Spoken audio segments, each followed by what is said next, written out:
أعوذ بالله من الشيطان الرجيم. بسم الله الرحمن الرحيم. الحمد لله رب العالمين الرحمن الرحيم مالك يوم الدين إياك نعبد وإياك نستعين اهدنا الصراط المستقيم صراط الذين أنعمت عليهم غير المغضوب عليهم ولا الضالين.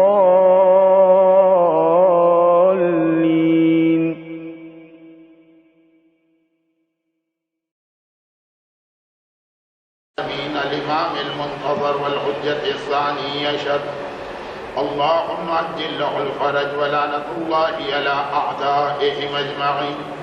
أما بعد فقد قال الله الحكيم في محكم كتابه الكريم بسم الله الرحمن الرحيم هن لباس لكم وأنتم لباس لهن.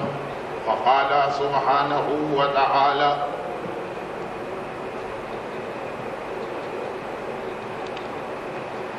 ما جعل علیکم فی الدین من حرج. آج بھی درس کے ابتدا میں 2 سوال آئے ہیں اور ان میں سے ایک سوال ایسا ہے جس کے بارے میں یا تو بہت تفصیلی گفتگو کی جائے، اتنی تفصیلی کہ 3-4 درس، اور یا اس کا بہت ہی مختصر جواب دیا جائے. وہ سوال یہ ہے کہ ہمارے مذہب میں ایک نیا فرقہ اٹھا اور ان کی روایات ہم سے مختلف ہیں. ان کا نام ہے جمن شاہ. کیا ان لوگوں کے ساتھ میل جول رکھنا ہے یا ان کی مجالس میں ہمیں جانا ہے؟ اتنا تو ہمیں معلوم ہے کہ امام زمانہ کو پکارنا تو واجب ہے، لیکن ان کا کہنا ہے کہ اپنے لیے کوئی دعا نہ مانگی جائے. یہ کہاں تک درست ہے؟ اچھا، پہلی بات تو یہ واضح کر دی ہے کہ اگرچہ کراچی اور فیصل آباد ایک ہی ملک کے 2 حصے ہیں، لیکن بعض وجوہات کی بنا پر کراچی کے مسائل پنجاب کے مسائل سے اتنے مختلف ہیں اور پنجاب کے مسائل کراچی سے اتنا ہٹ کر ہیں کہ یہ بھی پتہ نہیں چلنے پاتا ایک علاقے میں کیا ہو رہا ہے اور دوسرے علاقے میں کیا. چنانچہ اس وقت پنجاب کا ایک بہت بڑا مسئلہ جو شاید یہ تو فیصل آباد میں بھی نہیں آیا، تشہد میں تیسری شہادت کا، کراچی میں کوئی جانتا بھی نہیں. لیکن بہرحال وہ تو ایک فقہی مسئلہ ہے. یہ جس فرقے کے بارے میں آپ نے کہا، اس کے بارے میں ہم لوگوں کے پاس معلومات نہ ہونے کے برابر ہے. بہرحال میری ذاتی معلومات کی حد تک تو کراچی میں اس فرقے کا کوئی وجود نہیں. البتہ اتنا تاریخ اسلام کو دیکھنے کے بعد تو ہر پڑھے لکھے انسان کو پتا کہ 2 شخصیتیں ایسی جو اس دنیا میں لوگوں کو گمراہی سے نکالنے اور جو ہدایت کے راستے پر ہیں ان کو گمراہ ہونے سے بچانے کے لیے آئی تھی، مگر انہیں کے نام پر لوگوں کو بہت زیادہ گمراہ کیا گیا. ایک میرا مولا جو اس دنیا میں آیا ہی اس لیے تھا کہ لوگوں کو ایک خدا واحد کی عبادت کا پیغام دیا جائے، اور ساری زندگی اس بات پہ فخر کرتے رہے کہ میں اس پیدا کرنے والے کا ایک بندہ ہوں۔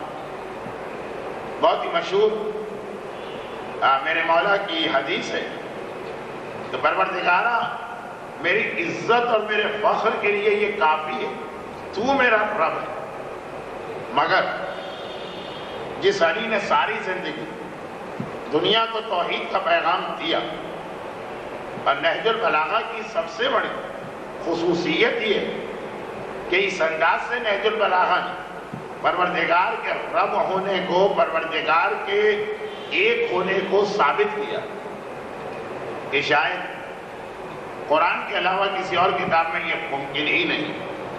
انہی علی کے نام سے لوگوں کو گمراہ کیا گیا، وہ فرقے بھی بنے جو علی کو خدا تک کہنے لگے، یا یہ عقیدہ کہ اللہ میرے مولا میں نعوذ باللہ حلول کر گیا۔ اور یہی وجہ یہ تاریخ اسلام گواہ کہ مولا نے اپنے بڑے سے بڑے دشمن کو نظر انداز کیا۔ تو چہرے پہ تھوک دیتا ہے تو مولا اس کے سینے پہ اس کی گردن اتارنے کے لیے تیار ہیں، چھوڑ کے ہٹ جاتے ہیں۔ کوئی سڑک سے گزر رہا اور مولا کہتے ہیں کہ دیکھو پہچانو اس آدمی کو، یہ اسی ماہ مبارک رمضان میں میری داڑھی کو میرے خون سے رنگین کرے۔ تو یا امیر المومنین، جب آپ کو معلوم ہے تو اسے پکڑ کے سزا دی، کہا کہ جرم سے پہلے میں سزا نہیں دے سکتا ہوں۔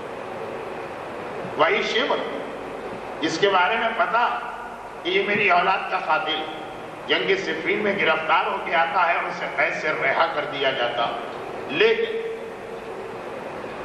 اپنے دشمنوں کو نظر انداز کر دینا، میں لفظ معاف استعمال نہیں کر رہا ہوں، نظر انداز، اللہ کے دشمنوں کو میرے مولا نے کبھی معاف نہ کیا، یعنی وہ لوگ جو علی کو خدا کہتے ہیں۔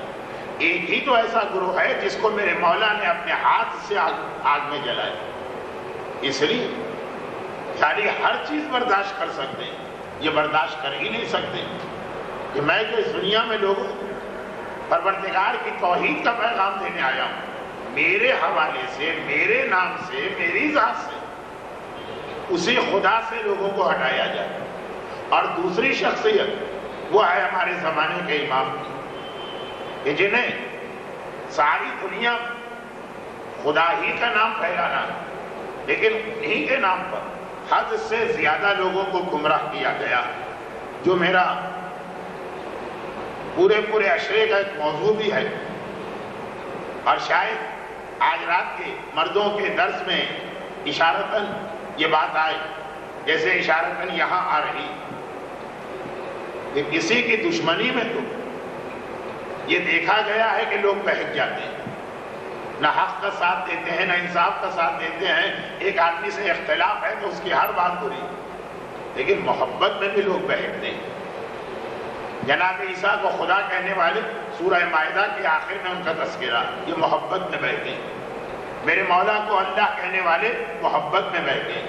اور امام کے حوالے سے زمانے کے امام، تاریخ میں کتنے ہی ایسے فرقوں کا وجود ملتا، یہ فرقہ بنانے والا تو بڑا چالاک، ہوشیار، عیار، مکار تھا، لیکن جن لوگوں کو اس نے اپنے قابو میں کیا وہ سب بیچارے محبت امام میں بہتے ہیں۔ اس کی آخری واضح مثال ایران میں بہائی فرقہ تھا، اور اسی طرح پاکستان میں بھی یہ کجی، یہ انحراف، یہ سیدھے راستے سے ہٹنا پیدا ہونا شروع ہو گیا۔ تو بہرحال جو بات آپ نے لکھی ہے کہ اپنے لیے کوئی دعا نہ مانگی جائے، یہ تو بالکل اسلام کے مزاج کے خلاف ہے، اور جو باقی اس کے عقائد جتنے میرے پاس ہیں اس کے اعتبار سے یہ گمراہ ترین فرقہ، اس لیے نہ ان لوگوں سے میل جول رکھنا ہے نہ ان کی مجالس میں جانا ہے۔ دوسرا سوال، گھٹنوں کی تکلیف کی وجہ سے کافی لوگ نماز کھڑے ہو کے نہیں پڑھ سکتے، اور اگر کرسی پر نماز بیٹھ کے پڑھے تو ان کو کن باتوں کا خیال کرنا ہوگا؟ کیونکہ اعضاء کا زمین پہ رکھنا واجب جو کرسی پہ بیٹھ کے ممکن نہیں، اس کے بارے میں وضاحت کریں۔ یہ مسئلہ کوئی نیا یا بہت کم پیش آنے والا مسئلہ نہیں ہے۔ تقریباً دنیا بھر میں ہر جگہ مرد تو حتیٰ مسجدوں میں بھی کرسی پہ بیٹھ کے نماز پڑھتے ہیں، اور ایک رواج چلا رہا ہے، اس لیے میں اس کے حوالے سے ذرا بات تو سمجھ نہیں پائی۔ کیا ایسا تو نہیں ہے کہ کوئی نیا فتویٰ یہاں پہ ایسا پہنچا ہو جس کی وجہ سے صدیوں سے چلے آنے والے مسئلے میں کوئی شک ہو گیا ہو؟ مختصر سی بات جو قرآن کریم کی دوسری آیت میں نے آج کے درس میں تلاوت کی، ما جعل علیکم فی الدین من حرج، اور یہ والی آیت ایک آیت نہیں، یہ پورا ایک پیغام ہے جو قرآن نے جگہ جگہ دہرایا۔ کبھی یہ کہہ کر کہ ما جعل علیکم فی الدین من حرج، اللہ نے تمہارے لیے دین میں کوئی سختی پیدا نہیں کی۔ کبھی وہ آیت لا یکلف اللہ نفسا الا وسعها، اللہ ایک آدمی کو وہی حکم دیتا ہے جس کی اس میں طاقت ہو۔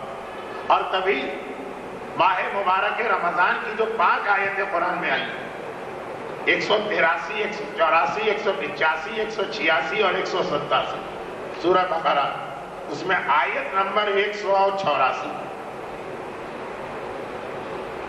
کہ لا یرید بکم العسر ولکن یرید بکم الیسر، اللہ تمہارے لیے زحمت نہیں پیدا کرنا چاہتا، اللہ تو تمہیں آسانی دینا چاہتا۔ یہ روزے کی آیتوں میں آپ کو یاد ہوگا، میں نے شروع میں اس کی تلاوت کی کہ اس کا ترجمہ بھی پڑھا تھا کہ جب یہ بات ہے کہ اگر مریض ہو تو کوئی ضرورت نہیں ہے روزہ رکھنے کی، بعد میں اس کی قضا کر دینا۔ تو یہ مسئلہ بتانے کے بعد اللہ نے کلی قانون، ایک اصول دیا کہ اللہ تمہارے لیے زحمت نہیں پیدا کر رہا۔ چنانچہ نماز میں بھی یہی مسئلہ کہ جو چیزیں نماز میں واجب، آپ نے لکھا نا کہ اعضاء کا زمین پہ لگنا واجب، جتنی چیزیں نماز میں واجب اس میں سے جس میں بھی زحمت و تکلیف ہو جائے وہ واجب معاف ہو جاتا۔ وضو نماز کے لیے واجب، لیکن اگر یہ باعث سے زحمت و تکلیف ہو تو اس کے بدلے تیمم آ جاتا۔ غسل اتنی بڑی نجاست کو دور کرنے کا ذریعہ، لیکن اگر آدمی مریض یا بیمار تو اس کے بدلے میں تیمم آ جاتا۔ اور اسی طرح نماز کے جتنے واجبات جو انسان کے لیے محال یعنی ناممکن یا بہت مشکل کر سکتا ہے لیکن بڑی زحمت کے ساتھ، وہ سب معاف ہو، جن میں ایک مسئلہ یہ بھی۔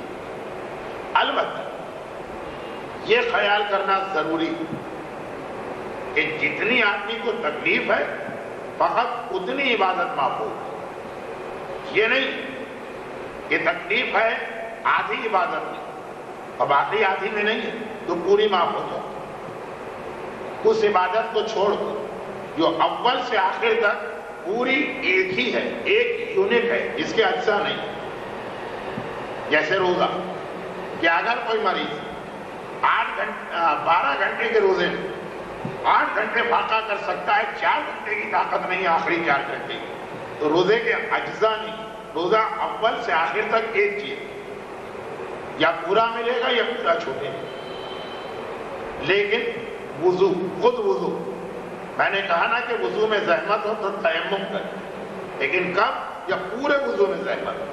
لیکن وضو جو ہے وہ ٹکڑوں والی عبادت، اس کے اجزاء الگ الگ حصے، اگر 4 میں سے 2 حصوں میں تکلیف ہے تو باقی 2 حصے آپ کو کرنا۔ نماز الگ الگ 11 واجبات کو جوڑ کر ایک نماز بنائی جاتی ہے، تو اس میں سے اگر 4 واجبات میں تکلیف ہے تو باقی 7 لی۔ حج پوری ایک عبادت نہیں، الگ الگ 18 واجبات ہیں، انہیں ایک دوسرے سے باندھ کے حج بنتا، تو اگر 18 میں سے 2 مشکل وہ معاف ہے، باقی 16۔ جیسے ایک حدیث بھی ہے وضو کے بارے میں کہ جب راوی نے کہا کہ مولا میرے پیر زخم آنے کی وجہ سے اس میں پٹی بندھی تھی، اب میں پیر کا مسح نہیں کر سکتا ہوں، تو کیا میں تیمم کروں؟ امام نے کہا نہیں، یہ تیمم کا موقع نہیں، اسی پٹی پہ مسا کرو۔ کہا مولا مگر وہ مسا تو نہ ہو۔ امام نے کہا نہیں، دیکھو مسا میں دو چیزیں، نمبر ایک گیلے ہاتھ کو پیر پہ پھیرنا، اور نمبر دو براہ راست کھال پہ پھیرنا۔ اب یہ دوسری چیز تمہارے لیے ناممکن ہے، کھال پہ تمہارا ہاتھ نہیں جا سکتا، پٹی پہلی چیز اپنی جگہ باقی ہے۔ دو چیزیں تھیں پیر کے مسا، دو میں سے ایک تم نہیں کر سکتے، تو جو کر سکتے ہو وہ تو کرو۔ باقاعدہ واضح طور پہ نص معصوم سوال کیا گیا، امام نے سوال کے جواب خالی یہ نہیں کہا کہ بس میں کہتا ہوں تو پیر پہ مسا کر، باقاعدہ مسئلہ سمجھایا کہ میں کیوں کہتا ہوں کہ دو چیزیں تھیں، دو میں سے ایک تمہارے لیے مشکل ہے تو دوسری کیوں چھوڑ رہے، وہ تمہیں لینا پڑے گا۔ یہی مسئلہ، یہی جو اصول ہے آپ کے مسئلے میں بھی وہی ہے کہ میں نے یہ دیکھا، لا محالہ میں بات اپنے شہر کراچی کی کر رہا ہوں، فیصل آباد میں تو نہیں دیکھا، لیکن میں نے دیکھا کہ جہاں کسی آدمی کو نماز پڑھنے میں ذرا تکلیف ہو، گھٹنے کی تکلیف ہے، وہ زمین پہ نہیں بیٹھ سکتا، تو وہ جھٹ سے کرسی پہ بیٹھے۔ یہ اس کے لیے تو ہے جو اول نماز سے لے کے آخر نماز تک نہ کھڑے ہونے کی طاقت رکھتا ہے، نہ زمین پہ بیٹھنے کی طاقت رکھتا ہے، تو درمیان کا راستہ ہے، پھر وہ کرسی پہ بیٹھے۔ لیکن اگر کوئی آدمی سجدے وغیرہ کے لیے زمین پہ نہیں بیٹھ سکتا، لیکن نیت پہلا اللہ اکبر الحمد اور اس کے بعد والا سورہ کھڑے ہو کے پڑھ سکتا، رکوع جھک کے کر سکتا، سجدے میں نہیں جا سکتا، تو اس کے لیے کرسی نہیں ہے اور نہیں۔ یعنی نماز کے جتنے اجزاء وہ عام آدمی کے، صحت مند آدمی کی طرح ادا کر سکتا، پھر اس کے لیے واجب رہے اسی طرح ادا کر۔ یعنی سیدھا کھڑا ہو کے جیسے ایک عام آدمی نماز پڑھتا، اللہ اکبر بھی کھڑے ہو کے کہنا ہے، الحمد بھی، اور اس کے بعد کا سورہ۔ اب اگر رکوع کے لیے جھک سکتا ہے تو رکوع بھی اسے ایک عام آدمی کی طرح کرنا ہے، اور پھر رکوع سے کھڑا ہو، سمع اللہ لمن حمدہ، اور کرسی پہ بیٹھ جائے، اور سجدے کرسی میں کر پھر کھڑا ہو جائے، بحول اللہ وقوت یقوم واخذ، اور دوسری رکعت میں بھی الحمد اور سورہ اور قنوت۔ اچھا، یہ ہوئی ایک کیفیت۔ دوسرا یہ کہ نہیں، گھٹنے میں ایسی تکلیف ہے کہ رکوع کے لیے بھی نہیں جھک سکتا، اب بھی اس کا مسئلہ یہ نہیں ہے کہ جھٹ سے کرسی منگوائی اور بیٹھ گئے، نیت اللہ اکبر الحمد اور سورہ کھڑے ہو کے پڑھا، پھر جب رکوع کے لیے جانا تھا تکلیف ہو رہی، کرسی میں بیٹھ کے رکوع کر، اور کرسی پہ بیٹھ کے سجدہ کر، اب پھر کھڑا ہو جائے دوسری رکعت کے الحمد اور سورہ کے لیے۔ اتنی طاقت بھی نہیں، جو بہت کم لوگوں کا کیس ہے۔ زیادہ لوگوں کا معاملہ یہ کہ کھڑے ہو سکتے، جھک سکتے، سجدے کے لیے زمین پہ جانا اور اٹھنا، خاص طور پہ گھٹنے کی تکلیف آنے کا مسئلہ سجدہ ہوتا، لیکن وہ شروع نماز سے بیٹھ جاتے ہیں، وہ غلط۔ اسی میں آخری ایک صورت کہ واقعاً نہ سجدے کے لیے جھک سکتا ہے، نہ کھڑے ہو کے نماز پڑھ سکتا، لیکن اگر خالی پہلا اللہ اکبر کھڑے ہو کے پڑھ سکتا، پہلا اللہ اکبر، تو سب سے اہم واجب ہے تکبیرۃ الاحرام، کم سے کم کرسی پر بیٹھنے سے پہلے نیت کر کے اللہ اکبر کھڑے کھڑے پڑھے، پھر کرسی پہ بیٹھ کے الحمد اور سورہ پڑھے۔ یہ تو ہوا مسئلے کا کرسی والا حصہ۔ اس میں اس بات کا خیال اور رکھا ہے کہ اگر کوئی آدمی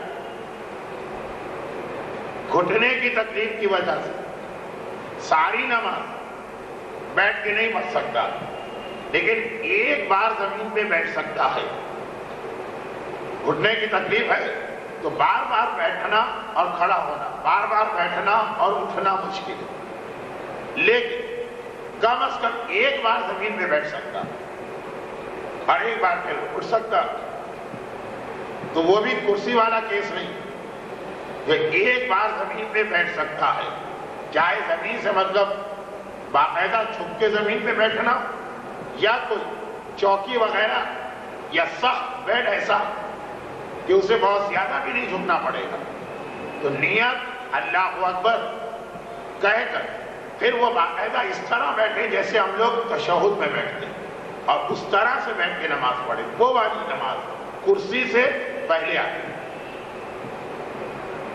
خاص طور پہ جو میں نے کہا کہ اگر اونچی چوکی اس میں تو گھٹنے والے کے لیے بھی زمین پہ جانا ہی نہیں، کھڑا ہوا اور اس کے بعد سہارا لے کے اسی چوکی پہ اس طرح بیٹھا جیسے ہم تشہد میں بیٹھتے ہیں، یا جیسے ہم عشاء کے بعد 2 رکعت سنت نماز بیٹھ کے پڑھتے ہیں اس طرح سے بیٹھ کے پڑھنا کرسی کے مقابلے میں پہل رکھتا ہے، ترجیح رکھتا ہے۔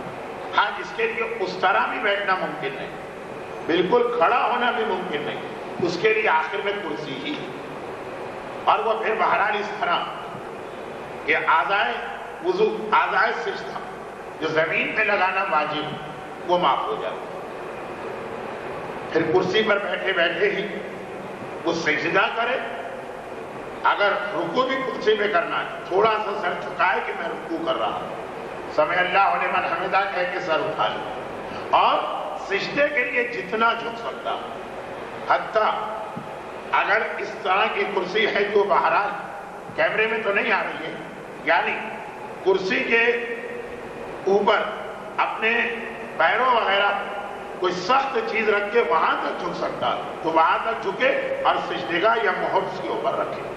لیکن کل بھی میں نے ایک بات کہی تھی اور آج بھی میں دہرا رہا ہوں، یہ مسئلے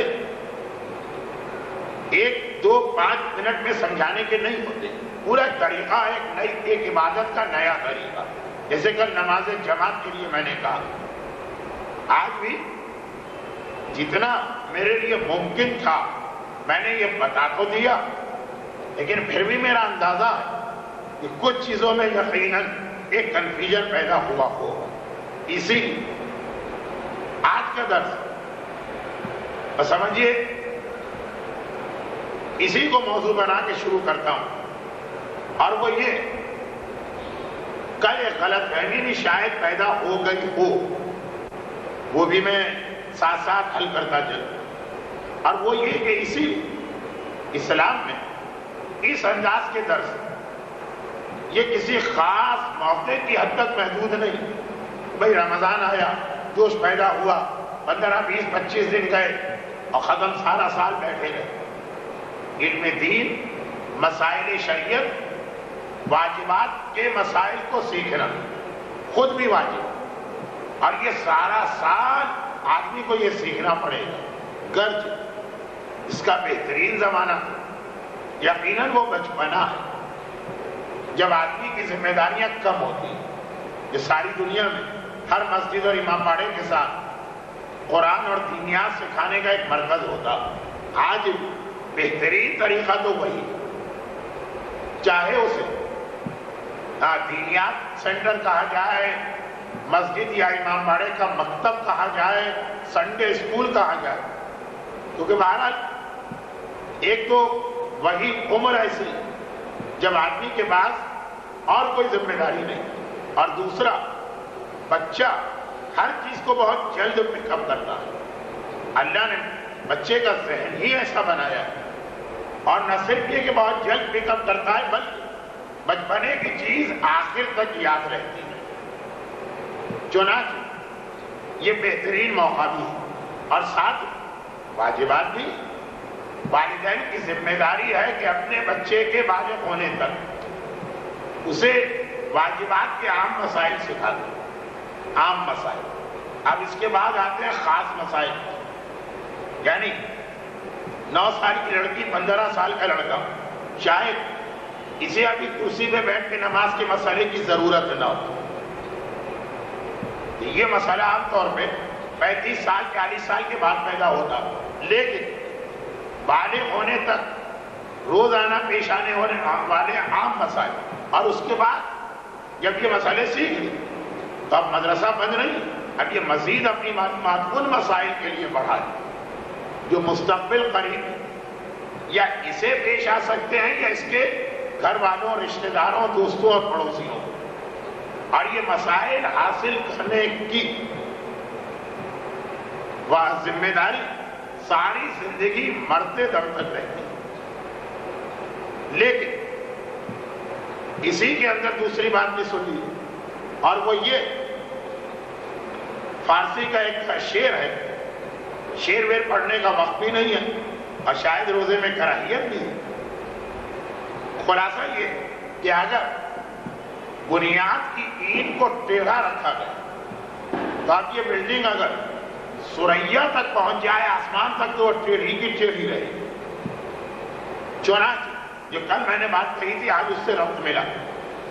یہ بچپنے کی سیکھی بھی بات نہیں، لیکن اگر بچپنے ہی میں اسے کسی ایسے مکتب میں، مدرسے میں، سینٹر میں بٹھا دیا جہاں کے استاد کو خود زیادہ سکھا، تو اب یہ غلط بات ہے. اس کا عقیدہ بن کے مرتے دم تک اس کے ساتھ رہے. یعنی بڑا ہو کر اگر صحیح مذہبی سے پہنچایا جائے یہ قبول کرنے سے انکار کرے گا، کیونکہ بچپنے کی النقش فی الصغر کالنقش علی الحجر. بعض علماء نے تو کہا کہ مولا کا فرمان نہج البلاغہ جو امام حسن کے نام وصیت نامہ، تقریباً یہ جملہ اس میں آیا، بچپنے میں ذہن میں جو لکیر بن جاتی کالنقش علی الحجر، حجر اسود وہ پتھر کی لکیر کی طرح ہوتی. یہ پتھر ٹوٹ سکتا ہے، لکیر مٹ نہیں سکتی. اسی لیے جو کل میں نے بات کہی وہ اسی لیے کہی کہ جو مسائل سکھانے والا اس کی اپنی معلومات اتنی کہ اگر اس نے غلط بات بچے کے ذہن میں بٹھا دی وہ اس کا ایسا عقیدہ بن جائے کہ جوان ہو علماء سے، مراجع سے، امام خمینی جیسے مجتہد سے اختلاف اس کا رہے گا کہ یہ تو نئی بات ہم نے سنی، ہم نے تو آج تک نہیں سنا. یہی وجہ کہ کل جو درس میں نے دیا کہ ہر کس و ناکس کو اسلام یہ اجازت بھی نہیں دیتا. ایک سسٹم ہے اسلام میں اس کے لیے. لیکن ایک لفظ میں نے کل کہا شاید وہ صحیح نہیں سمجھا گیا. اس کی وجہ سے یہ تعصب بعض خواتین کے ذہنوں میں شاید پیدا ہو گئے کہ بس بڑے بڑے علماء کے علاوہ چھوٹے چھوٹے بچوں کو مسائل کسی اور کو نہیں سکھانا چاہیے. نہیں، میں نے کل ایک بات کہی کہ جو موٹے موٹے مسائل شاید یہ محاورہ کراچی والا، فیصل آباد والے نہیں سمجھے. یعنی جو ایسے مسائل ہیں سب کے نزدیک اتفاقی ہے، جس میں کوئی کمپلیکیشن اور پیچیدگی نہیں ہے، جس کے اندر مجتہدین کے فتوے میں کوئی اختلاف نہیں ہے، اور بہت زیادہ جو واجبات روزمرہ کے ہیں وہ ایسے ہی، وہ تو ہر آدمی سکھا سکتا ہے. جیسے نماز کیسے پڑھی جائے. اب اگر کسی آدمی کے بدن میں طاقت نہیں ہے وہ کھڑے ہو کے پڑھے کہ بیٹھ کے پڑھے کہ لیٹ کے پڑھے کہ کرسی پہ بیٹھے، یہ ہے مسئلے میں پیچیدگی. اس میں صرف وہی قدم رکھے کہ یا عالم ہے یا اچھی طرح سے اس نے عالم سے مسئلہ سمجھا ہوا. لیکن ایک عام آدمی یا ایک عام بچے کی نماز کیا، یہ تو لامحالہ یہ والدین سکھائیں گے، یا جو چھوٹے چھوٹے مکتب و مدرسے ہوتے ہیں. روزے کا ایک عام طریقہ کار کہ صبح سے شام تک فاقہ کرنا، یہ 10 چیزوں سے اپنے آپ کو بچانا. خمس کا ایک عام مسئلہ، لیکن پھر جو خمس کے اندر پیچیدگیاں ہوتی ہیں، کس پر خمس معاف ہے، کن چیزوں کا خمس بجائے 20% کے 24% دینا، یہ بھی ایک مسئلہ ہے اور بڑا اہم مسئلہ ہے. اب یہ ساری پیچیدگیاں اس میں کوئی دخل نہیں جب تک کہ یہ عالم نہ ہو یا کسی عالم کے پاس اس طرح سے نہ پڑھو کہ وہ عالم کہہ دے کہ اچھا یہ مسئلہ آپ کسی کو بتا سکتے ہیں.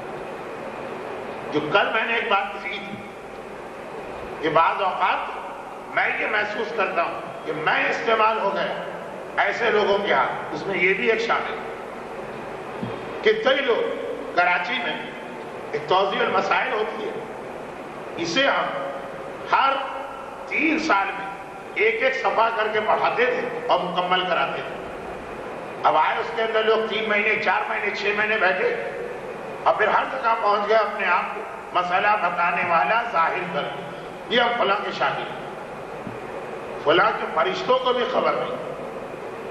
اور یہ ہے کہ بعض ایسے ہیں جنہوں نے پوری کتاب بھی پڑھی، لیکن وہ اتنا ہی ان کا علم ہے کہ وہ اپنے لیے کافی ہے، کسی اور کو نہیں بتا سکتے۔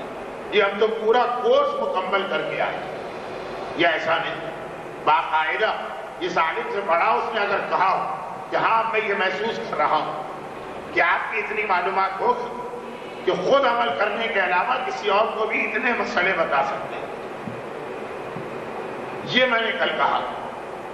تو اب اس کے اندر نہ یہ مطلب تھا کہ ہر خاتون جو کسی عالم کے پاس یا کسی مدرسے چند مسئلے پڑھ کے آئیں گے وہ ہر جگہ مسئلے بتانے لگے، اور نہ یہ مقصد تھا کہ جو ہمارے چھوٹے چھوٹے بچوں والے مدرسے چل رہے ہیں اس کے اندر بھی کوئی عالم ہی لایا جائے، اس کے اندر جیسے مرحوم مولانا حافظ فرمانوی صاحب کی ایک کتاب نماز یا دنیات کسی پیچیدہ مسئلے کو چھیڑے گی،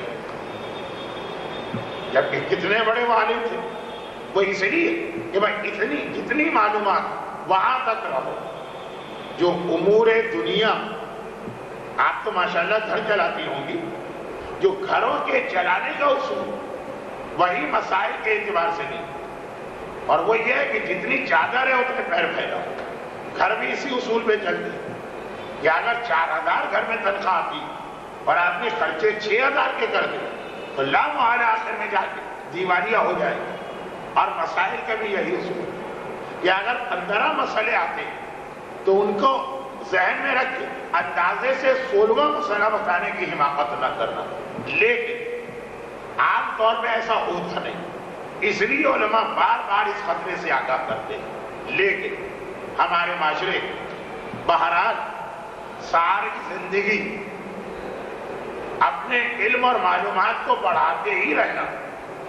آج کے مراجع میں سے آیت اللہ العظمی آغا ناصر مکارم شیرازی ایک روایت نقل کر رہے ہیں،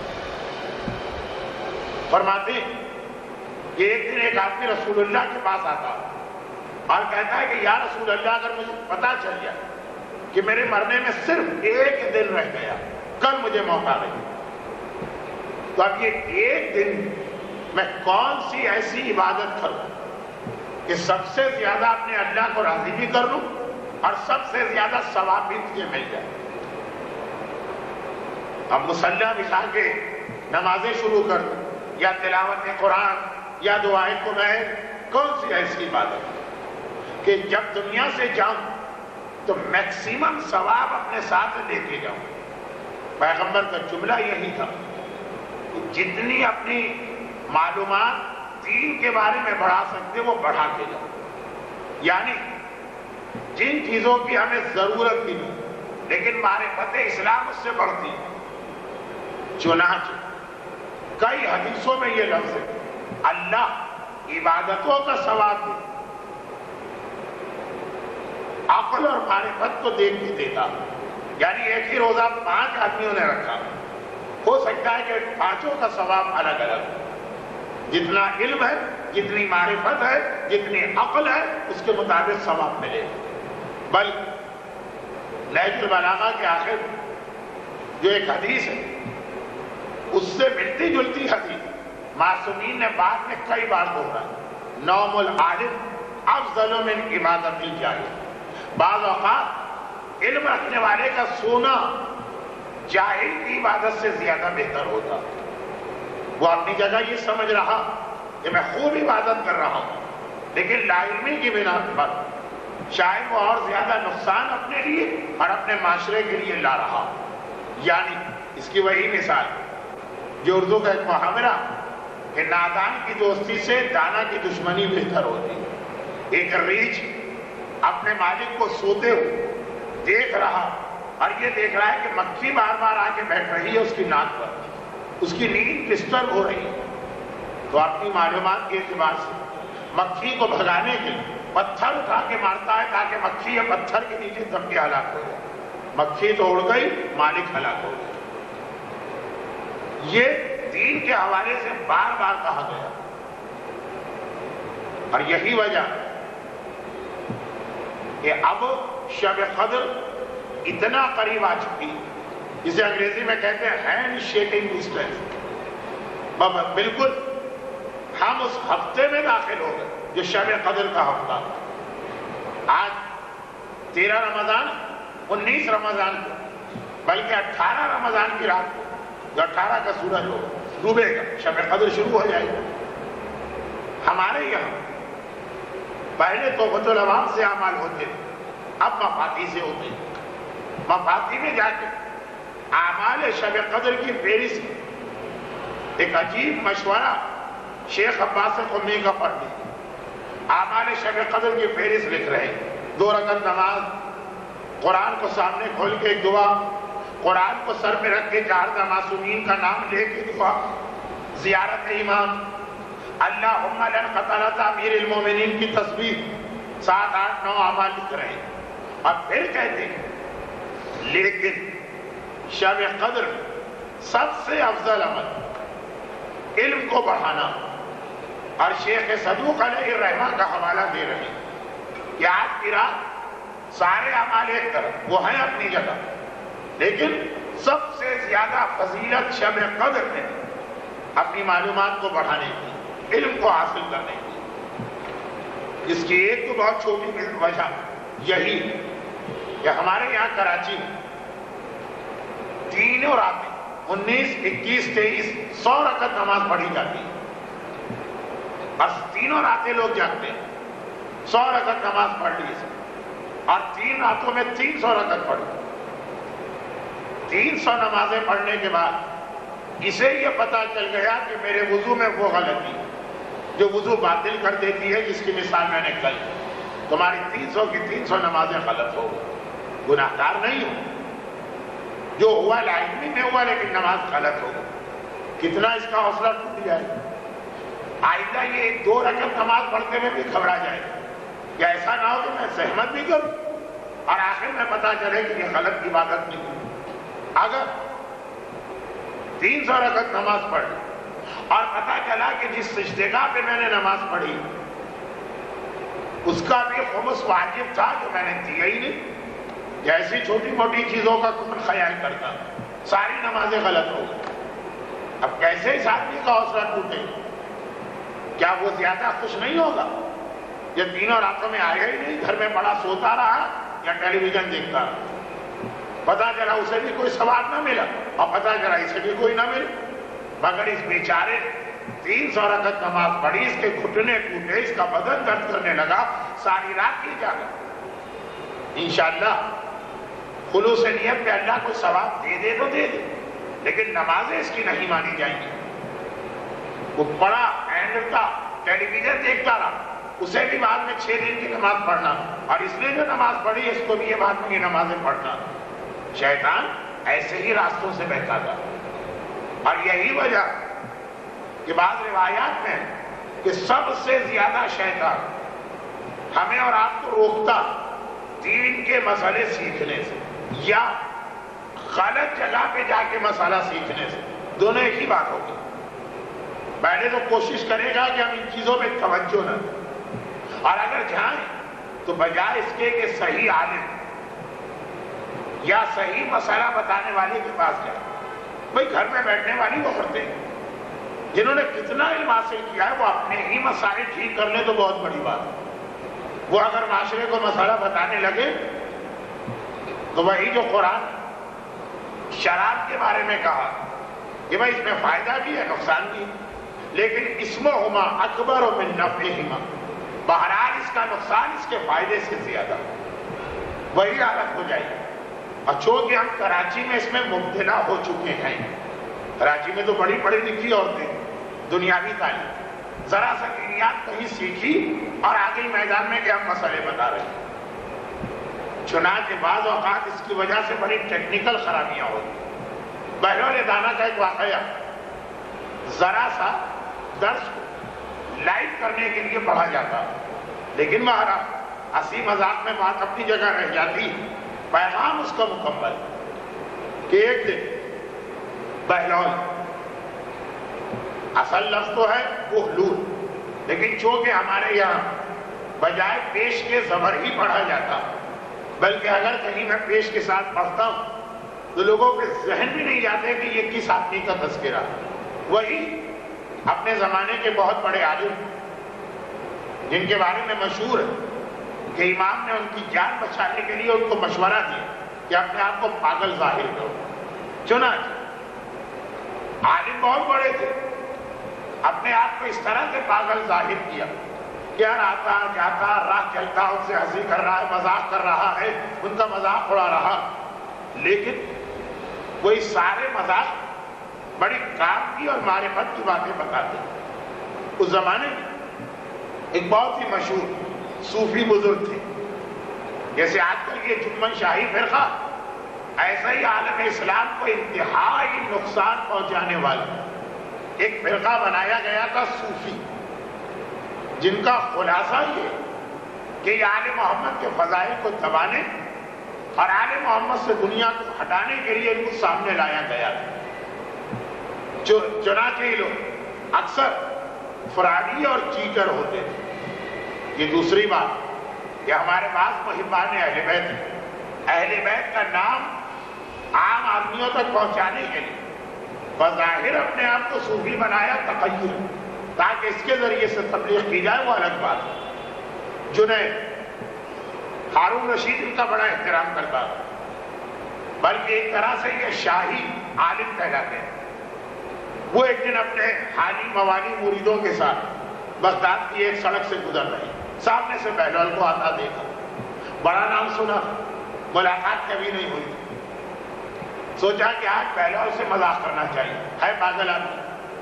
گئے آجا کے کہا بہلول بہت تمہارے بارے میں سنا، میں تمہارا شاگرد بننا چاہتا ہوں۔ یہ ایک مذاق ہو گیا، جیسے باپ کبھی اپنے بہت ہی چھوٹے بیٹے سے کہتا تو بھائی تم مجھ سے بڑے ہو، میں تمہاری فلاں بات ماننا چاہتا ہوں، میں تمہارا شاگرد بننا چاہتا ہوں۔ یعنی شاہی عالم، شیخ الاسلام، پوری اسلامی دنیا کا سب سے بڑا عالم، اگر ایک پاگل یا دیوانے سے کہے تو یہ ایک مذاقی ہے۔ بہلول نے کہا کوئی بات نہیں، میں شاگرد بنا لوں گا، لیکن ایسے نہیں بناتا ہوں، پہلے امتحان دیتا ہوں۔ یہ بتاؤ کہ ایک مسلمان کا کھانا کیسا ہونا چاہیے؟ جنید نے کہا بالکل واضح بات ہے، کم سے کم کھانا چاہیے۔ بہلول نے کہا جسے کھانے کا بھی طریقہ نہیں آتا میں اسے شاگرد نہیں بناتا، یہ کہہ کے آگے بڑھو۔ جنید ہننا کے دور آئے گئے، غصہ تو پڑا آیا، لیکن بہرحال پاگل آدمی کہیں تو کیا کہتے، کہا کہ نہیں اب اس سے چھیڑ چھاڑ ہونا چاہیے۔ اگلے دن جان بوجھ کے وہاں سے گزرے، پہلے دن تو ویسے ہی جا رہے تھے، اتفاقاً ملاقات ہو گئی، وہی سارے حالی موالی مرید جوتیاں اٹھانے والے سب ساتھ میں۔ بہلول میں تمہارا شاگرد بننا چاہتا ہوں۔ کہا کہ بسم اللہ، لیکن اس طرح نہیں بناتا، پہلے یہ بتاؤ کہ ایک مسلمان کی گفتگو کیسی ہونی چاہیے؟ کہا بالکل واضح بات ہے، حدیث رسول بھی ہے کہ کم بولنا چاہیے۔ کہا جسے بولنے کا طریقہ نہیں آتا اسے میں شاگرد نہیں بناتا۔ اب تو اور مہینہ گیا، تیسرے دن پھر آئے، بہرحال شاگرد، کہا بسم اللہ، لیکن یہ بتاؤ کہ ایک مسلمان کے سونے کا طریقہ کیا ہونا چاہیے؟ کہا واضح حدیث رسول، کم سے کم سونا چاہیے۔ کہا جسے سونے کا طریقہ نہیں آتا اسے بہلول شاگرد نہیں بنائے گا۔ یہ کہہ کہ چلنا جا، اب بہلول کو پکڑ لو۔ ان کے شاگردوں نے پکڑ دربار میں لے گیا۔ ہارون گھبرا گیا، جنید کیا بات، یہ میرے خالہ زاد بھائی کو لے کے کیوں آ رہے، یہ تو دیوانہ۔ بہلول اور ہارون رشید کا کزن کا رشتہ تھا۔ کہا کہ دیوانہ صحیح، لیکن جو بغداد کی سڑکوں پر مجمع عام کے سامنے علل اعلان احادیث رسول کا مذاق اڑائے وہ واجب القتل۔ یعنی آج کے محاورے میں یہ کہا گیا کہ یہ سلمان رشدی ہے، توہین رسالت، مجرم، قتل دو۔ ایک بار ہارون نے کہا بہلول میں کیا سن رہا ہوں؟ بہلول نے کہا میں نے کون سی حدیث کا مذاق اڑایا؟ کہا کہ میں جنید کہتے ہیں، جب میں نے کہا پیغمبر نے کیا نہیں فرمایا مسلمان کو کم سے کم کھانا چاہیے، تو نے مذاق اڑایا۔ جب میں نے کہا کم سو، کیا یہ حدیث رسول نہیں ہے؟ تو نے مذاق اڑایا۔ جب میں نے کہا کم بولو، کیا یہ حدیث رسول نہیں ہے؟ تو نے مذاق اڑایا۔ پہلا نے کہا میں نے کوئی مذاق نہیں اڑایا، میں نے خالی یہ بتایا، نہ تمہیں کھانے کا سلیقہ، نہ سونے کا سلیقہ، نہ بولنے کا سلیقہ۔ یہ جو پیغمبر نے کہا کم کھاؤ، کم بولو، کم سو، یہ بات کا مرحلہ۔ پہلے ایک بچہ پرائمری تو پاس کرے، پھر اسے ہم سیکنڈری میں یا کالج میں داخلہ کرائیں۔ یقیناً رسول نے کہا کم کھاؤ، کم بولو، کم سو، لیکن یہ بعد میں ہے۔ پہلا مرحلہ یہ ہے بولو مگر کوئی حرام بات نہ بولو۔ اب اگر ایک آدمی سارا دن بیٹھ کے بولتا رہے اور اس میں کوئی حرام بات نہ ہو، یہ بہتر، یا ایک آدمی صرف 2 مرتبہ بولے دن میں 2 منٹ اور دونوں باتیں حرام، وہ بہتر؟ تو زیادہ بولنا بہتر ہے کہ کم بولنا؟ کبھی کبھار کم بولنے والا زیادہ خطرناک ثابت ہوتا ہے۔ جیسے کسی لڑکی کی شادی ہو، سسرال میں گئی، اب بولتی نہیں، عورت تو نہ بولے۔ وہ واقعہ تو آپ نے سنا ہوگا نا، یہ بادشاہ نے اعلان کیا کہ جو سب سے بڑا جھوٹ بنا کے لائے گا اسے انعام دیا جائے گا۔ اب لوگوں نے الگ الگ جھوٹ بنائے، انعام وہ لے کر گیا جس نے کہا کہ ایک جگہ 2 عورتیں بیٹھی تھیں اور دونوں خاموش تھیں اور گونگی بھی نہیں تھی۔ تو سسرال میں آئی بالکل خاموش۔ ساس نے ایک بار کہا کہ بہو کیا بات، کیا تمہیں بولنا ہی نہیں آتا؟ کہا میری اماں نے یہ کہہ کے بھیجا تھا سسرال میں بولنا نہیں۔ ارے نہیں ایسی بھی کیا بات ہے، بولو، کچھ تو بولو۔ کہا کہ اگر آپ کا یہ بیٹا مر جائے جس کی مجھ سے شادی ہوئی ہے تو کیا آپ کتنے دنوں بعد میری دوسری شادی کروائی؟ ساس نے ہاتھ جوڑے، بہو تمہارا خاموش رہنا ہی بہتر۔ تو کبھی کم بولنا، لیکن ایسا بے تکا بولنا، کم بولنا مگر 2 جملے کہیں، ایک میں کسی مومن کی غیبت کر دی، دوسرے میں کسی مومنہ پہ تہمت لگا دی۔ کیا یہ معیار ہے؟ کہ پہلا معیار یہ کہ یہ دیکھو حلال بول رہے کہ حرام۔ زیادہ بولنے والا اگر حلال بول رہا تو زیادہ اچھا، کم بولنے والا حرام بول رہا۔ پیغمبر کی ایک حدیث تو لے لی، لیکن اس حدیث کا سیاق و سباق کم سونا۔ ایک آدمی اپنے سارے واجبات ادا کر کے 12 گھنٹے سوتا، واجبات سارے ادا کیے۔ ایک آدمی فقط 1 گھنٹہ سوتا، کم سو رہا، لیکن باقی 23 گھنٹے حرام کی وجہ سے جاگ رہا۔ شراب پی جا رہی ہے، جوا کھیلا جا رہا ہے۔ آج کل تو ٹیلی ویژن جگانے کا بہترین ذریعہ، وہ زیادہ سونے والا بہتر ہے یا کم سونے والا؟ کم کھاؤ۔ ایک آدمی سارا دن کھا رہا لیکن ساری حلال کی، ایک آدمی بہت کم کھاتا لیکن ایک نوالا لیتا ہے سور کے گوشت کا اور ایک گھونٹ لیتا ہے شراب کا۔ تو کم بولنا، کم کھانا، کم سونا، یہ بات کا مرحلہ۔ پہلا مرحلہ ہے کہ یہ تو دیکھو کہ حلال ہے کہ حرام، جائز ہے کہ ناجائز۔ اگر یہ پوچھا جائے کہ مومن کو کیسے بولنا چاہیے تو جواب یہ نہیں ہے کہ کم بولو، جواب یہ ہے کہ صحیح بولو، جائز بولو۔ کیسا سونا چاہیے؟ جواب یہ نہیں ہے کم سو، جواب یہ ہے کہ اپنے سارے واجبات ادا کر کے سو۔ ایک مومن کیسا کھا، یہ جواب نہیں ہے کم کھا۔ جواب، اصلی جواب یہ ہے کہ یہ دیکھو کہ حلال کھا رہا ہے کہ نہیں کھا رہا۔ اب دیکھیں گے اس جہالت کا نتیجہ، جس کے نتیجے سنتیں بڑھ گئی ہیں ہمارے معاشرے میں، واجبات ختم ہو گئے۔ جیسے ہمارے یہاں کراچی میں ایک بات بہت مشہور، اور وہ یہ کہ کالا جوتا نہیں پہننا چاہیے، کالا جوتا مکروہ۔ نتیجہ یہ نکلا کہ اتنا یہ ذہنوں میں مسئلہ آ گیا، جبکہ ایسا مسئلہ بھی نہیں، اتنا آ گیا کالا جوتا آدمی نہیں پہنے، چاہے چوری کا جوتا پہن لے، ڈاکے کا جوتا پہن لے، مال حرام کا جوتا پہن لے، اس میں کوئی بات نہیں، کالا نہیں ہونا چاہیے۔ یہ مکروہ ہے، وہ حرام ہے، معلومات نہ ہونے کی بنا پر۔ چنانچہ پوری نسل ایسی تیار ہو گئی، پیجامہ یا شلوار تخنے سے اونچی ہونی چاہیے، داڑھی اتنی لمبی ہونی چاہیے، یہ دعا پڑھنا چاہیے، لیکن مسلمان کا قتل حرام ہے۔ کسی کی جان مال اور عزت کو نقصان پہنچانا حرام. ایک حج اسلام میں واجب ہے، اس کے بعد سنت ہے. یہ تب آج کل لوگ حج کر رہے ہیں. اپنے اہم واجبات کو چھوڑ دو.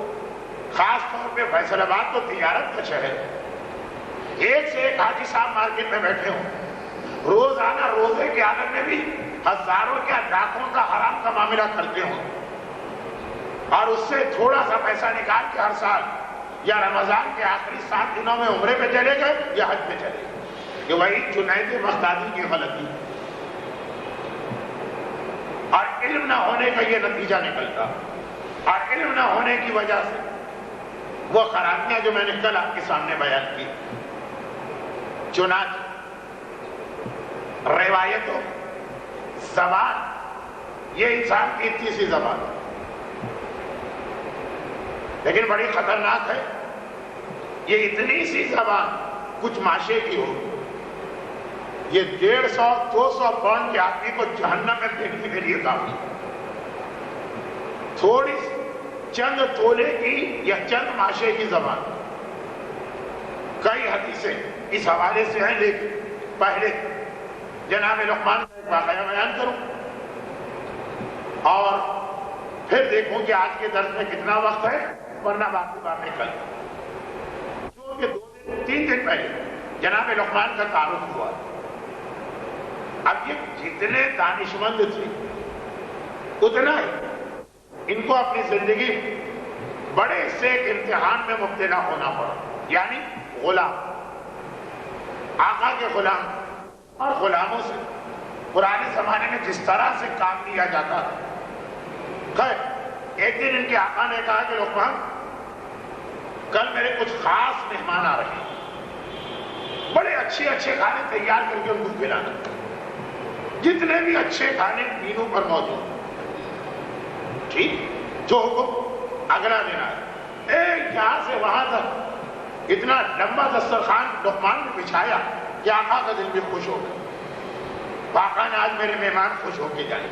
لیکن پہلے ڈش کے ڈھکنے کو اٹھایا، زبان پکی بھی رکھی، دوسری ڈش زبان، تیسری ڈش زبان، چوتھی ڈش زبان.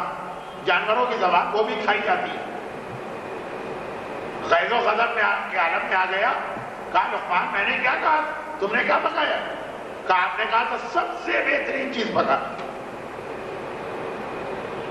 جسم کے اندر زبان سے بہتر کوئی چیز نہیں. یہی وہ زبان ہے جس سے اللہ کی حمد کی جاتی ہے، قرآن کی تلاوت کی جاتی ہے. اس زمانے میں جو بھی قرآن ہو، تورات ہو کہ زبور ہو کہ انجیل، اسی سے نماز پڑھی جاتی ہے، اسی سے صاحبان ایمان کے جھگڑے طے کرائے جاتے ہیں، اسی سے مومن کے دل کو خوش کیا جاتا، اسی سے عبادتیں کی جاتی ہیں. لقمان دانشمند آدمی، فلسفی آدمی، 50-60 باتیں بتا دی آقا. کیونکہ اسلام تو نہ چکا، جل کے تو رہ گیا لیکن بولے تو کیا بولے. کہا اچھا لقمان تو کل ایسا کرو کہ اتنا ہی بڑا دسترخوان تیار کرو اور جو دنیا کی سب سے بدترین کھانے وہ تک پکا کے رہا، سب سے خراب چیز، یہی سارے کھانے اگلے دن بھی رکھے ہوئے دسترخوان، یہاں سے وہاں تک وہی کل والے کھانے. جو ڈش اٹھائے زبان، جو ڈش اٹھائے زبان. جو آقا نے آج غصے میں آ کے کہا لقمان کام چھوڑی، کل یہ پکائے تھے، کہا تھا یہ سب سے اچھی چیز ہے، آج میں نے کہا تھا سب سے خراب پکا. کہا زبان ہی سب سے زیادہ خراب، اسی سے غیبت ہوتی، اسی سے تہمتیں لگائی جاتی، اسی سے مومن کا دل توڑا جاتا، اسی سے معاشرے میں فساد ڈلوائے جاتے، اسی سے خدا کی نافرمانی کی جاتی. یہی زبان، اس سے اچھی کوئی چیز نہیں، اس سے بری کوئی چیز نہیں. ماہ مبارک رمضان جو روزہ ہم رکھتے ہیں وہ اپنی جگہ، لیکن اس روزے کے علاوہ جس میں کھانا پینا یہ حرام، سب سے زیادہ جسم کے جس عزم کی احتیاط کا حکم ہے وہ یہ زبان. اصل روزہ تو زبان کا روزہ ہوتا، لیکن ماہ مبارک جو اس کے بھوک اور پیاس کا روزہ، وہ خالی 1 مہینے کے لیے تو نہیں ہے نا. یہی تو روایت ہے نا کہ اس کی ٹریننگ لو پھر سارا سال اس پہ عمل کرو۔ ماہ مبارک میں اپنی رمضان اپنی زبان اللہ کی مرضی کے مطابق چلانے کی مشق حاصل کرو۔ وہ خالی رمضان تک نہیں، وہ سارا سال چلے۔ ایک بار پہلے بھی میں نے کہا تھا، لیکن چونکہ آج میری 25ویں تقریر ہے فیصل آباد کے اس دورے میں، تو اب یہ ذہن میں نہیں رہا کہ وہ مردوں میں کہا تھا رات کو یا عورتوں میں۔ بہرحال زیادہ ذہن ہے کہ وہ رات کی طرف میں مردوں میں آیا۔ خلاصہ کہ یہ زبان اس کی ٹریننگ کی خاطر پروردگار یہ پسند کرتا ہے کہ روزے دار سو جائے۔ روزے دار کا سونا بھی عبادت ہے۔ یعنی اگر صحیح نہیں بول سکتے ہو تو زبان کو روک ہی لو، اس پہ بریک ہی لگا دو۔ چنانچہ معراج السعادہ میں انہی ملا احمد نراقی جن کا باقاعدہ تعارف مجھے کرانا پڑا تھا، جن کے والد کا قبر میں دعوت کھانے کا واقعہ، میں نے کہا تھا باپ سے بیٹا زیادہ بڑا، تو اب بیٹا لکھ رہا ہے اپنی کتاب میں ساتویں امام کے اصحاب کی کیفیت، معصومین کے صحابیوں کی کیفیت، کہ وہ اپنی زبان پہ سارا سال چھوٹے چھوٹے کنکر رکھ کے بیٹھتے تھے۔ کنکر ہر وقت منہ میں بھرے ہوئے، جب کسی سے بات کرنا ہوتی تھی تو پہلے وہ کنکر نکالے جاتے تھے، بات کی جاتی تھی، پھر دوبارہ رکھ لیے گئے۔ عام لوگوں نے دریافت کیا کہ یہ کیا چیز ہے؟ کہا کہ اتنا ہمارے آقا اور مولا ائمہ معصومین زبان کے حوالے سے ہم کو ڈرایا کہ ہم کو خود بھی اپنے آپ پہ بھروسہ اور کانفیڈنس نہیں رہا۔ ہو سکتا ہے کہ زبان تو ہے ہی چمڑے کی پھسل جائے، ہم نہیں بولنا چاہتے ایک چیز زبان سے نکلا، اسے آزاد رکھو ہی نہیں، اسے اتنا باندھ کے رکھو کہ خالی ضرورت کی چیز بولے باقی کچھ نہ بولے۔ یہ اصحاب امام بے وقوف نہیں تھے، جاہل نہیں تھے، براہ راست باب مدینۃ العلم کے پاس بیٹھے، لیکن اتنا رسول اللہ سے لے کے ائمہ طاہرین تک ہمیں اس زبان سے ڈرایا گیا۔ چنانچہ 7 سال پہلے خواتین کے درس میں یہ روایت تو میں نے پڑھی کہ پیغمبر اسلام نے یہ ارشاد فرمایا کہ جب میں آسمان پہ معراج کے سفر پہ گیا تھا تو میں نے جنت کا بھی دورہ کیا، اور جیسے ایک حاکم جیل کا دورہ کرتا ویسے میں نے جہنم کا بھی دورہ کیا، لیکن جہنم میں نے اکثریت عورتوں کی پائی۔ مدینے کی عورتیں گھبرا گئی، مرد تو خوش ہو گئے ہوں گے، عورتیں گھبرا گئی، وہ ایک ڈیلیگیشن بنا کے آئیں، یا رسول اللہ آخر ہماری اکثریت جہنم میں کیوں؟ شوہروں کی خدمت کرنے والیاں، ہم بچوں کو پالنے والیاں، ہم پروردگار کی مرضی سے زندگی گزارنے والیاں۔ کہا کہ میں نے بھی یہ سوال پوچھا، پروردگارہ یہ جہنم میں اکثریت عورتوں کی کیوں؟ تو جواب ملا تھا 2 غلطیوں کی وجہ، ایک شوہر کی نافرمانی اور دوسرا اپنی زبان پہ قابو نہ پانا۔ اگر میری امت کی عورت 2 چیزوں پہ کنٹرول کر لے، دیکھیں غصہ ہر ایک میں ہوتا، خود مختاری ہر ایک میں ہوتی، دل ہر ایک کا اپنی باتیں منمانی کرنے کو چاہتا، لیکن اگر یہ 2 چیزوں میں اپنے آپ پہ کنٹرول کر لے، ایک شوہروں کی نافرمانی اور ایک اپنی زبان، تو شاید کوئی عورت میرا کلمہ پڑھ کے تو جہنم میں نہ جائے۔ بار بار اس زبان کے گناہ سے ڈرایا گیا۔ آپ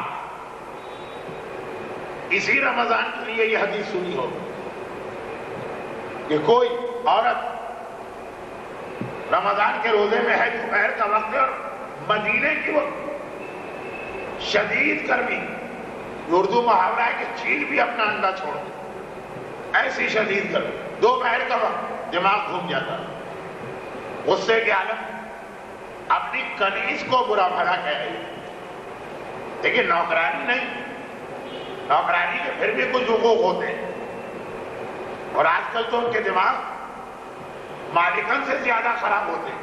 کنیز جسے بازار سے خرید کے لائے بھی آپ کی ہے، مارے کے قتل کرے کے جلائے کے کچلے کے کوٹے کے گردن کاٹے کے ناک کاٹے کے کان کاٹے، کوئی فرق کیوں نہیں پوچھے گا؟ اپنی چیز ہے، جیسے اگر آپ بازار سے کوئی چیز خرید کے لائیں، کھلونا بچے کو دینے کے لیے دلنا کہ آپ نے اس کے ٹکڑے ٹکڑے کر کے پھینک دی، کوئی نہیں کہے گا. کنیز کو تو انسان کیا جانور بھی نہیں مانا جاتا.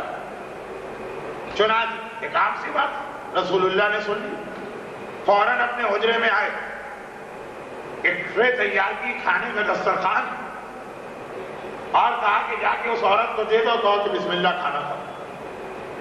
پیغمبر کا غلام لے کے چلا، وہاں پہنچا. اچھا دیکھیں یہاں بھی وہی علم کی بات آ گئی. علم اگر ہماری اور آپ کی طرح نہیں، خیر یہ تو میں نے بطور محاورہ کہا، یہ آنے والی عورت ماشاءاللہ بڑی سمجھدار ہے، لیکن ایک عام سا نادان سا مسلمان ہوتا وہ کیا کہتا؟ پیغمبر نے کھانا بھجوایا، یہ تو تبرک ہے. کہاں کی نماز کہاں کا روزہ، جب رسول کہتے ہیں فوراً کھا لو. کیونکہ ایک واقعہ ہے بھی کہ کوئی صحابی نماز پڑھ رہے تھے، پیغمبر نے انہیں پکارا، وہ نماز میں لگے رہے. نماز ختم کر کے آئے تو رسول نے کہا کیوں نہ بولے؟ یا رسول اللہ میں نماز میں تھا. تو کہا نماز تو میں نے ہی تمہیں سکھائی، اگر نبی تمہیں نماز میں بھی بلائے تو چھپا دو. تو اگر نبی روزے کے عالم میں کھانا بھجوا دے تو کھا لو. نہیں، سمجھدار تھی عورت، گناہگار اپنی جگہ لیکن سمجھدار. سمجھ گئے کہ رمضان کے روزے کے درمیان کھانا بھجوانا دلیل اس بات کی ہے کہ مجھ سے کوئی غلطی ہوئی. فوراً چادر کو سر پہ ڈالا، یا رسول اللہ آپ نے یہ کھانا کیوں بھجوایا جبکہ تو میں تو روزے سے. پیغمبر نے فرمایا ایسے روزے کا فائدہ کیا ہے جس میں اپنی زبان پہ قابو بھی نہ پایا جا سکے. روزہ خالی بھوک اور پیاس کا نام نہیں ہے. جس انداز سے تو زبان چلا رہی تھی روزے کا فائدہ نہ رہا. یہ ہے سمجھ جو ایک مومن میں ہونا چاہیے. آخری دو باتیں کہوں، واقعات چلتا جا رہا ہے لیکن ابھی میرے پاس کل کی ایک تقریر اور، بس یہاں دو جملے کہہ دوں اور آج کے پیغام کا خلاصہ ہو کہ اسلام کو صحیح طور پہ سمجھیں. یہ زبان جسے ہم لکھنؤ والی کبھی کبھار پیار سے لڈو کہا کرتے ہیں، وہی سے لڈو کو قابو میں رکھنا یہ مومن کا بہت بڑا امتحان. یہ روایتوں کے جملے ہیں جو میں نے لقمان کے حوالے سے دی. فساد یہ ڈلوا دی، طلاق یہ ڈلوا دی، خونی رشتہ دار ایک دوسرے سے دعا سلام بند کر دیتے ہیں اس کی وجہ سے. اور یہ زبان مسائل کو سیکھنے کا بھی ذریعہ اور مسائل کو معاشرے تک پہنچانے کا. زبان کے گناہوں میں خالی غیبت و تہمت ہی نہیں ہے، وہ تو ہے ہی نادانی و ناسمجھی، دین کی غلط باتیں لوگوں تک پہنچانا. اور وہ جو بہلول اور جنید کا واقعہ اس کو ذہن میں رکھیے گا. کم کھانا بھی رسول کی حدیث، لیکن حرام نہیں کھانا وہ بھی پیغمبر کا حکم. ترتیب ذہن میں رہے. بلکہ وہ والی حدیث واجب ہے، یہ والی حدیث مستحب. چنانچہ ہمارے یہاں دین کے بارے میں لا علمی کا یہ نتیجہ کہ بعض لوگ ہر گناہ کرتے ہیں اور بعض لوگ اتنا احتیاط کرتے ہیں جو اسلام میں جائز ہے اس سے بھی گریز کرتے ہیں. اب مثلا گانا بدترین گناہ زبان سے ہی گایا جاتا ہے نا، زبان کے گناہوں میں گانا بھی شامل ہے. لیکن ایک طرف اتنا زیادہ گانے کی طرف رجحان کہ فضائل اہل بیت بھی گانے، مرثیے بھی گانے، ذاکری بھی گانے، اور ایک طرف اتنی احتیاط کہ بعض خواتین و حضرات مسئلہ نہ جاننے کی وجہ سے ہر اچھی آواز کو، ہر اتار چڑھاؤ کو گانا سمجھتے ہیں. یہ وہابیت کا مسئلہ ہے. اب تو خیر ان کی بھی آنکھیں کھل گئی. وہابی حضرات نے جب مکے میں قبضہ کیا تھا تو پورے عرب ڈھونڈتے تھے کہ کسے خانہ کعبہ کا امام بنائیں اور روضہ رسول والی مسجد کا امام بنائیں امامت کی. اب ہمارے یہاں امامت کے لیے کرائیٹیریا یا معیار ہے، اس میں ایک چیز یہ بھی آتی ہے کہ اچھی آواز. یہ پہلے نہیں آتی، یہ لسٹ میں آگے چل کے آتی. پہلے تو آتا ہے کہ صحیح قرآن پڑھ سکتا ہوں، پھر ہے کہ اچھی آواز. وہ بھی بیکار ہے کہ آواز بڑی اچھی ہے لیکن غلط پڑھ رہا، زیر کی جگہ زبر، زبر کی جگہ پیش. لیکن بہرحال بعد میں صحیح ایک معیار ہمارے یہاں ہے کہ اگر ایک سے زیادہ امام ہیں، چوائس اختیار سلیکشن کرنا اچھی آواز. وہابیوں کا الٹا تھا. صحیح غلط قرآن تو مسئلہ نہیں ہے، سب عرب کے لوگ تھے. وہ ڈھونڈتے تھے کہ بدتر سے بدتر خراب سے خراب آواز جس کی ہے اسے ڈھونڈ کے امام بناتے ہیں. ان کے ہاں اچھی آواز سے قرآن پڑھنا بھی حرام تھا. ہر اچھی آواز ان کو گانا لگتی تھی، یہ حرام. ایک عجیب بات، گدھے جیسی آواز رکھنے والے ڈھونڈ ڈھونڈ کے لائے جاتے ہیں تاکہ خانہ کعبہ میں نماز پڑھا. اب تو خیر ان کی بھی سمجھ میں آ گیا، عقیدہ ان کا کتنا ہی غلط ہے. لیکن بہرحال جو خواتین جاتی ان سے پوچھئے کہ مکے اور مدینے کے امام کی قرأت اور آواز بہت اچھی ہوتی ہے، لیکن بار بار غنا کی حرمت سن کر ہمارے یہاں ایسا ہے تو نہیں، مسئلہ سمجھنا پڑے گا. آواز کا رہتا ہے، اتار چڑھاؤ گانا نہیں، اور ہر گانا جائز نہیں کہ آپ کہیں کہ جی یہ تو فضائل اہل بیت کے مسائل کربلا کے بیان ہو رہے ہیں. امام خمینی تو کہتے ہیں اس میں ڈبل حرام، ایک تو گانا ہی حرام اور پھر حرام چیز سے آپ نے اہل بیت کا ذکر کیا، یہ ڈبل حرام. لیکن خیر مسائل نہ جاننے کی بنا یہ ماحول ہمارے یہاں بنتا. تو ایک تو یہ پیغام بہت ہے. دوسرا، خاصا وقت ہو گیا لیکن بس برداشت کر لیجیے کہ ایک ہی درس تو رہ گیا. ایک چھوٹی سی بات کہہ دوں تاکہ پھر دوبارہ اس مسئلے پہ نہ آنا پڑے. مثلا فرقہ جمعہ شاہی کیسے اور بہت سارے گمراہ فرقے ہیں. اچھا ان میں سے بہت چھوٹی بات لیکن جو کہ اس کا تعلق آج کے واقعے سے، اور ایک بات اگر رہ جاتی ہے تو آپ 3 دن سے دیکھ رہے ہیں کہ رہ گئی تو پھر رہتی چلی گئی، کہ ان میں سے بعض گمراہ فرقے ایسے ہیں کہ جن کا یہ کہنا کہ مولانا ہم آپ کی بات مانیں، کسی عالم کی بات مانیں، کسی مرجع کی بات مانیں، یا رسول اور امام کی بات مانیں جو ڈائریکٹ ہم سے مل کے گئے، انہیں تو یہ یقین ہوتا ہے. جیسا کہ میں نے کہا کہ چند لوگ گمراہ ہیں جو باقی لوگوں کو کھینچتے، یہ عام آدمی تو کہتے ہم تو براہ راست امام سے مل کے آئے. جو کل رات کو میں مردوں کے درس میں جنوں کے حوالے سے بات کر رہا تھا، ارے ہم سے تو براہ راست رسول کی بات ہوئی ہے، رسول نے ہم سے کہا ہے کہ یہ کرو. تو اب ہم نہ کسی عالم کی بات مان سکتے، نہ مرجع کی، نہ مجتہد کی. رسول کے آگے تو کوئی نہیں. جیسے چند سال پہلے 20 سال پہلے چکوال کے بعد صاحبان امام اسی غلط فہمی میں کہ بھائی ہم نے تو ڈائریکٹ امام سے سنا، کراچی گئے اور سمندر میں چلتے ہوئے کربلا جانے لگے، سب ڈوب گئے، صرف چند بچائے جا سکے. تو آپ وہاں جب ان سے بات ہوئی انہوں نے کہا یہاں تو مسئلہ پوچھنے کی ضرورت ہی ہم نے محسوس نہیں کی. جب براہ راست امام سے پوچھ رہے ہیں تو یہ جو آج کا واقعہ آپ نے سنا نا، اس میں اس کا جواب دی.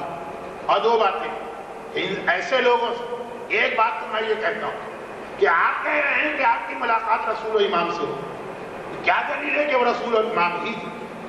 بے شک رسول، امام، شہزادی یہ سب خواب میں بھی آ سکتے اور یہ سب ویسے بھی ملاقات کر سکتے، لیکن یہ کیا دلیل ہے کہ جو اپنے آپ کو رسول کہہ رہے ہیں واقعات رسول؟ ہم نے تو آج تک رسول کو نہیں دیکھا. یہ روایت میں ہے کہ شیطان ان کی شکل نہیں بنا سکتا. یہ نہیں ہے کہ شیطان اپنے آپ کو جھوٹا رسول بھی نہیں کہہ سکتا. ایک تو یہ بات. دوسری بات، چلے مان لیا کہ واقعا آپ کے خواب میں بیوی آئی تھی، یا امام آئے تھے، یا رسول آئے تھے. خواب بھی چھوڑ براہ راست آئے تھے، لیکن آج کے زمانے میں آئے تھے نا، انہوں نے آپ کو ایک حکم دیا. یہ کہاں سے پتا چلا کہ جو انہوں نے حکم دیا وہ آپ نے صحیح سمجھا کہ نہیں سمجھا؟ جو ابھی میں نے واقعہ پڑھا وہ تو رسول اللہ کے زمانے کا واقعہ. پیغمبر اس دنیا میں ابھی ہیں، خواب کی بات بھی نہیں اور موت کے بعد آنے کی بات بھی نہیں. عورت پہچانتی بھی ہے پیغمبر کے زمانے میں. بات بھی بالکل واضح ہے کہ خالی یہ نہیں کہہ رہے کہ کھانا کھا لو، باقاعدہ اپنے گھر سے ٹرے میں لگوا کے کھانا بھجوا رہے ہیں. اب وہ کھانا بھی نہ رہا، وہ تبرک رسول بن گئے. مگر کیا اس لیے بھجوایا گیا تھا کہ کھانا کھایا جائے؟ جملہ تو یہی تھا، جا اس کو دے دو اور کہو کھا لو. کیا کھا لو کا مطلب تھا کھانا کھا لو؟ یا اس جملے کا مطلب اس کی کسی غلطی میں اس کو آگاہ کرنا تھا؟ ہمارا سلام اس گناہگار اور جو گناہگار تھی لیکن سمجھدار تھی، براہ راست پیغمبر کا تبرک لینے کے بعد اور ایک طرح سے یہ تو حکم ہوا نا کھا لو، حکم رسول سننے کے بعد اتنی سمجھدار تھی کہ سمجھ گئی۔ کہاں سے سمجھی کہ کھانا کھا لو کا مطلب ہے کھانا نہ کھاؤ؟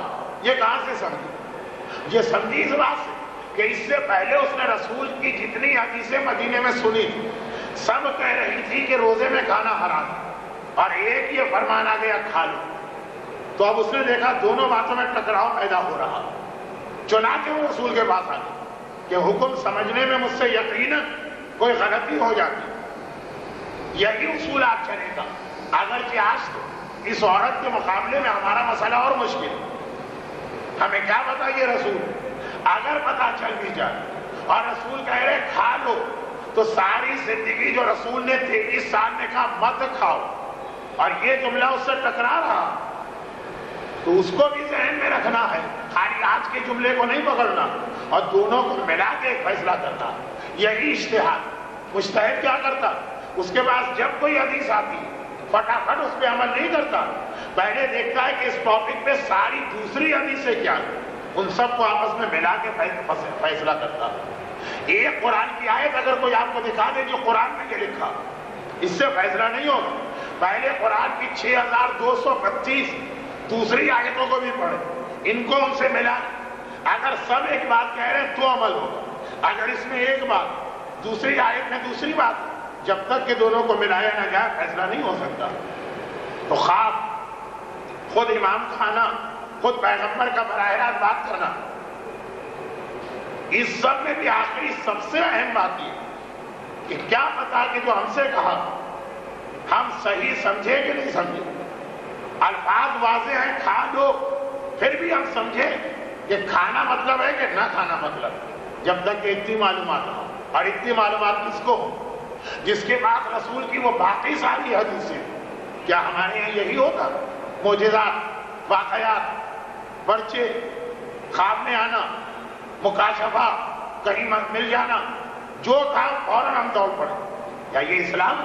یہ اس وقت بھی نہ تھا جب رسول سامنے تھے، تو آج کیسے ہو سکتا جب یہی شک ہے کہ جس سے ملاقات ہوئی وہ رسول ہے کہ نہیں؟ بس چھوٹے چھوٹے واقعات بڑے بڑے پیغام واضح کرتے، لیکن وقت بہت زیادہ گزر گیا، اس لیے میں ذرا سی افراتفری میں یہیں پہ اپنا درس ختم کر رہا ہوں۔ انشاءاللہ جو 2-3 باتیں نامکمل ہے وہ بھی، اور جو 13 دن کا ایک خلاصہ ہے وہ بھی کل جو آخری درس ہے اس کے اندر پیش کر کے پھر میں آپ سے اجازت چاہوں گا۔ لیکن مہاراج آج کا درس بھی اختتام کو پہنچا۔ پروردگارا، اس گمراہی کے ماحول جہاں شیطان مردود کی گمراہی کے ہتھ کنڈے اور فریب زیادہ بڑھ گئے، ہر مومن اور مومنہ کو، خاص طور درس میں آنے والیوں کو، شیطان کے ہر قسم کے فریب، چال بازی، مکاری اور عیاری سے اپنا ایمان محفوظ رکھنے کی توفیق عطا فرما۔ جو تیرے دین کی تعلیمات حاصل کرنے کے شوق ایسے وقت میں یہاں پہ تشریف لائی، ان کی ساری دعائیں اور حاجتیں پوری فرما، مریضوں کو صحت عطا فرما، روزگار کی پریشانی والیوں کی یہ پریشانی دور فرما، جو بے گھر ہیں ان کے لیے گھر کا ایک سائبان، ایک چھت کا انتظام، جو تیری قدرت کاملہ سے کوئی بعید نہیں ہے، میں انتظام فرما۔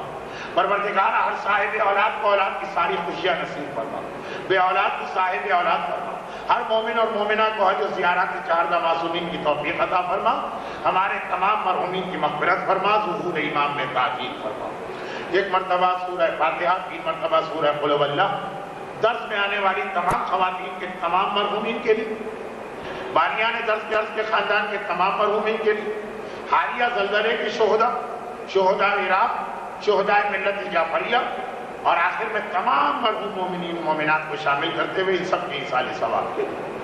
بسم اللہ الرحمن الرحیم، الحمدللہ رب العالمین، الرحمن الرحیم، مالک یوم الدین، ایاک نعبد و ایاک نستعین، اهدنا الصراط المستقیم، صراط الذين أنعمت عليهم غير المغضوب عليهم ولا الضالين. بسم الله الرحمن الرحيم. قل هو الله أحد الله الصمد لم يلد ولم يولد ولم يكن له كفوا أحد. بسم الله الرحمن الرحيم. قل هو الله أحد الله الصمد لم يلد ولم يولد ولم يكن له كفوا أحد.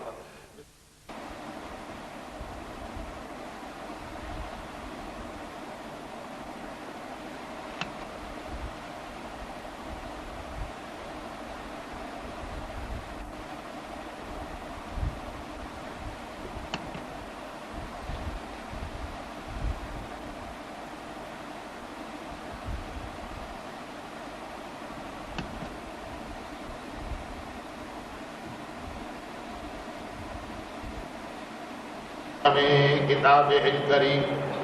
بسم اللہ الرحمن الرحیم. ضرب اللہ مثلا للذین آمنوا امرأة فرعون اذ قال رب نجنی من فرعون وعمله ونجنی من القوم الظالمین وقال انا اعطیناک الکوثر فصل لربک وانحر انا شانئک هو الابتر.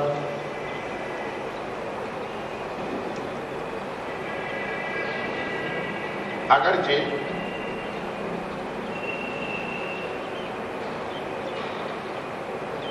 ولادت کا دن تو کل ہے، لیکن چونکہ ہمارا آج کا درس آخری درس ہے اس ماہ مبارک رمضان کا، اور کل کوئی درس نہیں ہوگا، اس لیے ولادت کی مناسبت کو ذہن میں رکھتے ہوئے جو درس کا طریقہ کار ہے اس کے اعتبار سے امام حسن مجتبیٰ کی سیرت کے ایک پہلو پہ گفتگو کی جائے گی. ایک تو باقاعدہ ولادت کی کوئی محفل ہوتی ہے، اس کا انداز الگ ہوتا ہے، درس کا انداز الگ ہوتا ہے. آج ابتدائی درس میں نے قرآن کریم کی 2 آیتوں کی تلاوت کی ہے، گرچہ ان آیتوں پہ ہمارا بیان ایک مسئلہ شرعی کے بعد شروع ہوگا، لیکن ان کا ترجمہ شروع میں کر دیا جائے. پہلی آیت سورہ تحریم کی آیت ہے، جو قرآن کریم کا 66واں سورہ ہے، 6 اور 6 اور 28ویں پارے کا آخری سورہ ہے، اور اس آخری سورے کی بھی آخری 2 آیتوں میں سے ایک ہے. ترجمہ یہ ہے کہ اللہ ایمان لانے والوں کے سامنے ایک نمونہ پیش کرتا ہے، ایک مثال پیش کرتا ہے فرعون کی عورت کی. اذ قال رب ابن لی عندک بیتا فی الجنہ، جب وہ یہ دعا کر رہی تھی کہ پروردگار میرے لیے اپنے پاس جنت میں ایک گھر بنا، وَنَجِّنِي مِن فِرْعَوْنَ، اور مجھے فرعون سے بھی نجات دینا، وَعَمَلِهِ، اور فرعون کے کرتوتوں اور اس کے اعمال سے، وَنَجِّنِي مِنَ الْقَوْمِ الظَّالِمِينَ، اور مجھے ظالموں کے ہاتھ سے نجات دینا. اور دوسری آیت جو خاص آنے والے کل یعنی 15 رمضان المبارک کی مناسبت کی آیت ہے کہ جب خدا نے اعلان کیا کہ اے حبیب ہم نے تمہیں کوثر عطا کیا یا کوثر عطا کی، بس